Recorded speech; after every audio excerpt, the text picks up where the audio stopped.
Edisi pertama kita, episod 1, pasang motor bersama Ulam Labu. Okey. Tanya pasal motor lah. Beli motor berapa? Okey.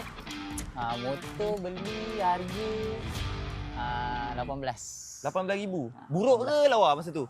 Hari tu beli okeylah, sedap mata memandang. Tapi Bosch lah, dapat Bosch. Oh, dapat bos. Ni convert lah. Dah convert. Okey, dah convert. Okey, kita mulakan dekat mana yang paling mahal Kita starting engine dulu lah. Enjin. Engine berapa ribu? Spek? Enjin spek geli-geli je. Habis dalam dekat 3,000 kot. 3,000. Oi, ini bukan gili-gili, ini kurang ajar. Kalau tak laju tak tahu lah. Okey, berapa kali bawa bos? Alhamdulillah.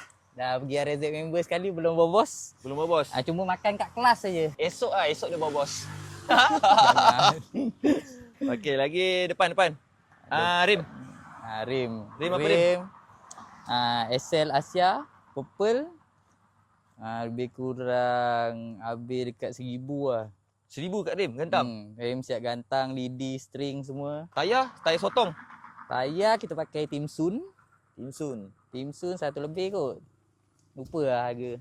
1 lebih. Okay, 1 lebih lah, sebiji 1 lebih. Lebih kurang dalam 300-200 lebih lah. Rim je dah 600. Apa ya? Gelung dah 600. Oh, gelung 600. Gantang lagi.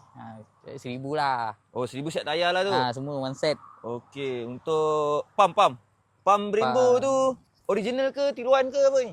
Pump Brembo P34 je. P34 ni dapat second 500. 500 ni pam atas ni. Pump atas Yasik beli baru 900 setengah. Oh, tulen lah ni. Tulen. Tulen Dia tak main barang lokal tau.